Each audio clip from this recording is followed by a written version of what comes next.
Hello friends, today we are going to discuss electric potential and potential difference. In the last lecture, we studied electric current.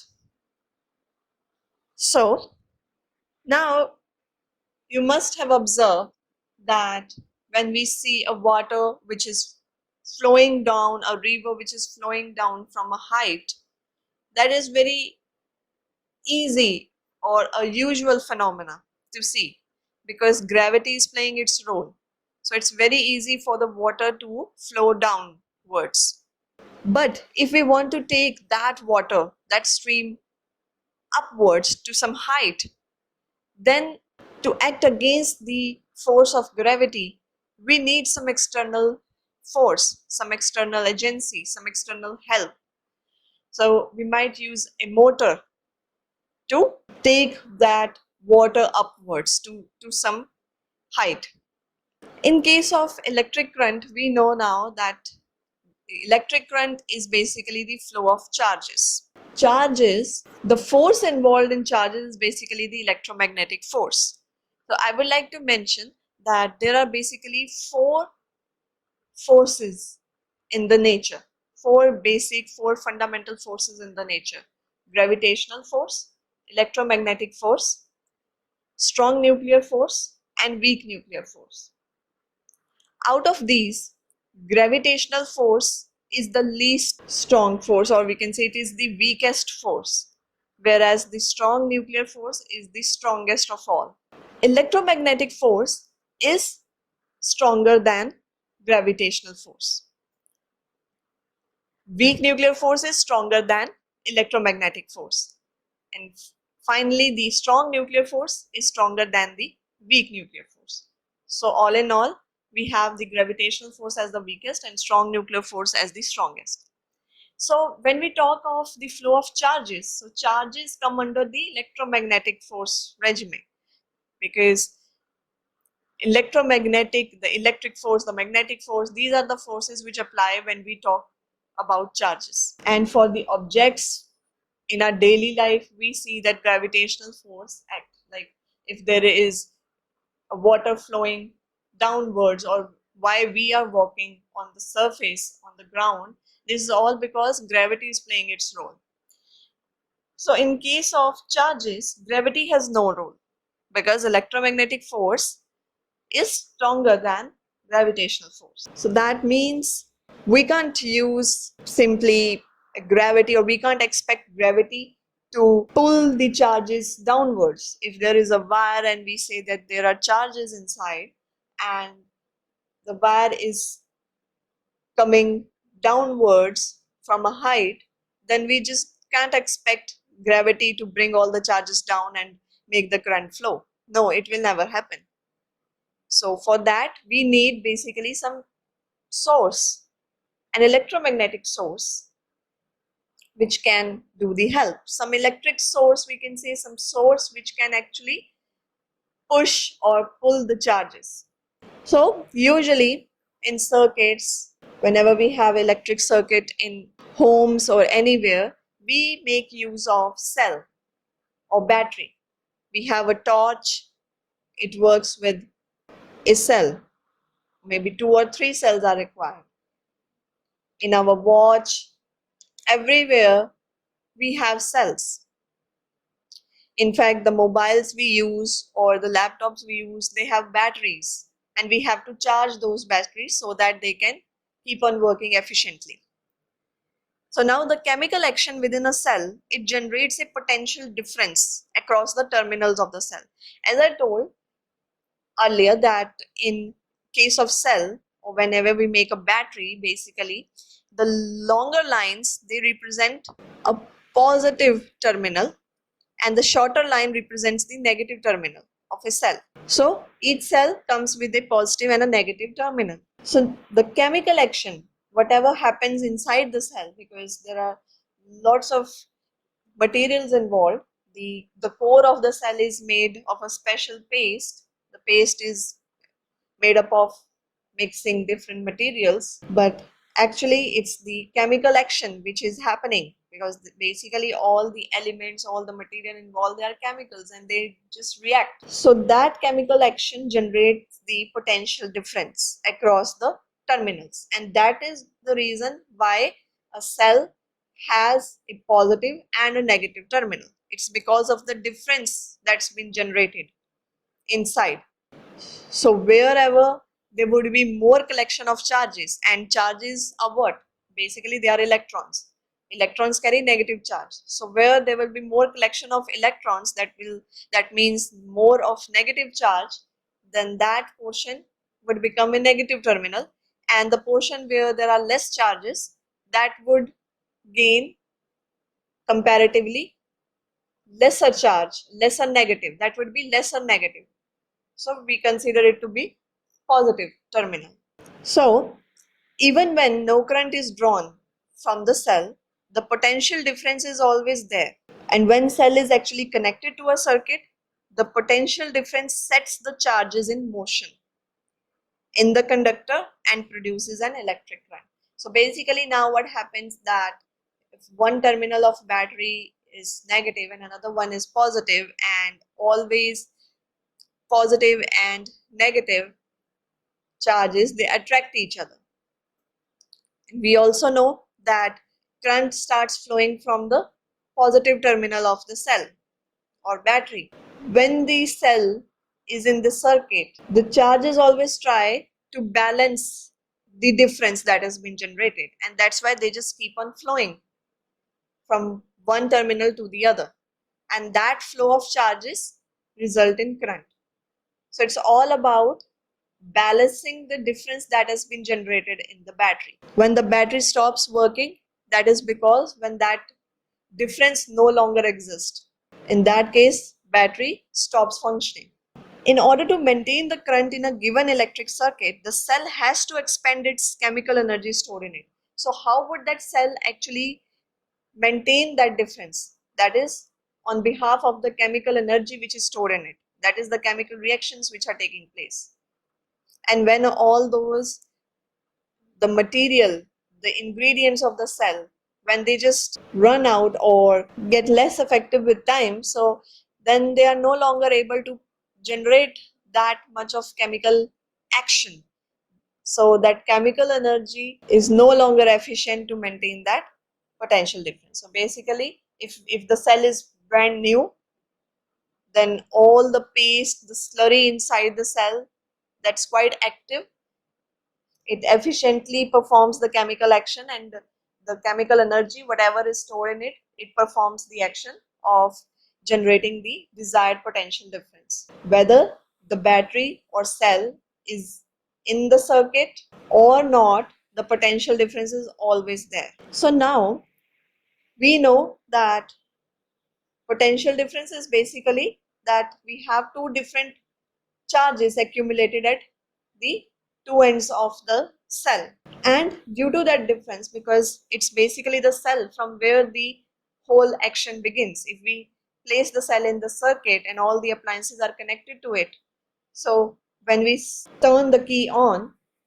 the first action, the first flow of charges would start from the positive terminal of the cell or battery, and then the current would reach different appliances and they will also start working. So the charges are moving from one terminal to another, and the two terminals are at different potentials. So potential difference between 2 points in an electric circuit carrying some current is defined as the work done to move a unit charge from one point to another. So now to bring one charge from, say, positive terminal of the battery, and then it goes all the way through the circuit and then return back to the negative terminal of the battery. So whatever amount of work is required to move that charge from one terminal to another, that defines the potential difference between those 2 points. What's the potential? See, it's the normal word that we have, the potential, that means the capability. So how much amount of work would be required to take one charge from one terminal to another? So if battery is very powerful, it would be more easier for it to take the charge, to take one charge from one of its terminal and all the way to its other terminal. But if we are using just one cell, then maybe that cell might not be that powerful and it would need to do more work, more energy would be needed, because work and energy, they are just similar terms. So once again, potential difference between 2 points in an electric circuit carrying some current is defined as the work done to move a unit charge from one point to the other, because ultimately the work would be needed or work would be done when the current is flowing. Otherwise, when the key is off, then nothing is happening. This matters when the current is flowing, and then we check that what amount of work we need to do to bring 1 unit of charge from one point to another. So the symbol for voltage, this potential difference basically, and now as I've said that we also call it voltage in normal sense. In layman's language, it is voltage. So potential difference is denoted by symbol V, work done we denote by W, and charge we denote it by Q. So V is equal to W upon Q. That is, the potential difference is equal to work done upon charge, work done per unit charge. So basically work done to move a unit charge from one point to another. Now let's talk about the units. So the SI unit of potential difference is volt, and sometimes we call this potential difference as voltage also in normal sense. But whenever you will write this particular term or use this term in exam, you have to mention potential difference. We are not going to use voltage word.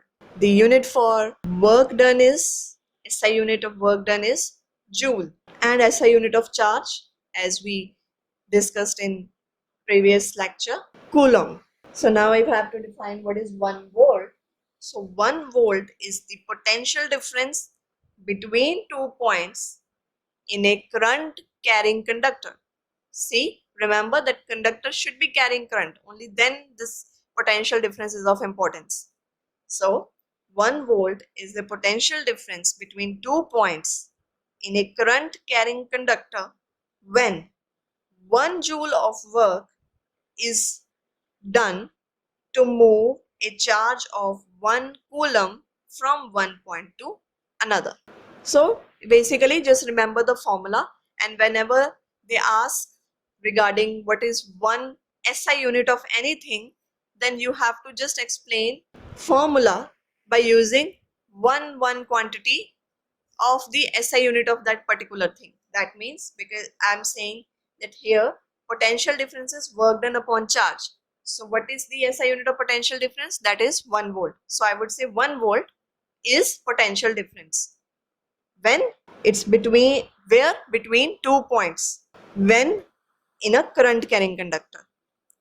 So that is equal to what? Work done upon charge.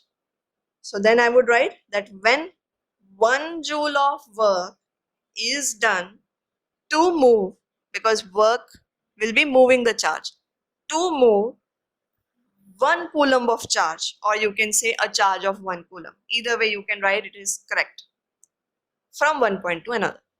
So this volt, this unit has been termed in honor of great scientist Alessandro Volta. So 1 volt is equal to 1 joule per coulomb. And now to measure the potential difference or to measure the voltage, we need voltmeter.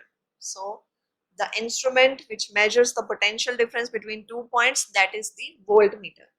And remember that in previous lecture we studied about ammeter, the instrument which is required to measure the current flowing in a circuit, that is ammeter. And the instrument which is required to measure the potential difference between 2 points, always mention potential difference between 2 points, because it is basically the 2 points which are important, the 2 terminals of a battery, which actually tells us that how much potential difference is there. So for that we need voltmeter. So since voltmeter measure potential difference between 2 points, so In order to correctly detect that, voltmeter is always connected in parallel across the points between which potential difference is to be measured. So always remember that voltmeter is always connected in parallel.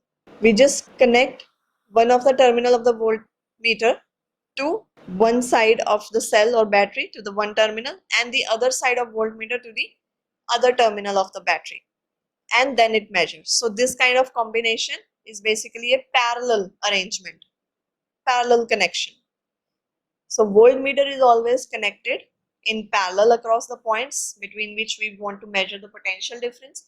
And ammeter, since current is simply flowing through the circuit and circuit can go through anywhere, but it is going through a wire, it's just following a line track.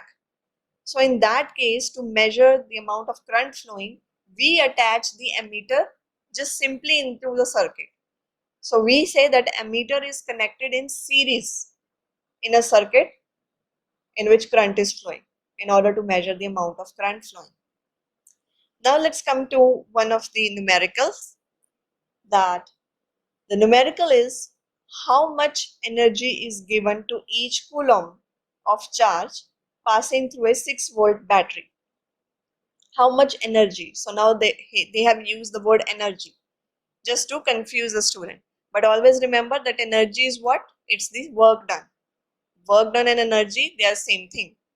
So how much energy is given to each coulomb of charge? Each coulomb. So what is the meaning of each? Each means one. So 1 coulomb of charge we also know. That means our Q is 1 coulomb.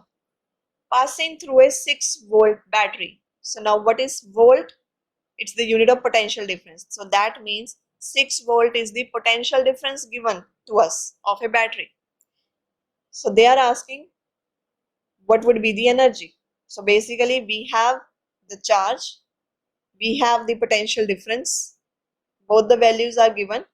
We have to find what is the energy or work done. So now we know that potential difference is equal to work done upon charge. So just simply substitute the values.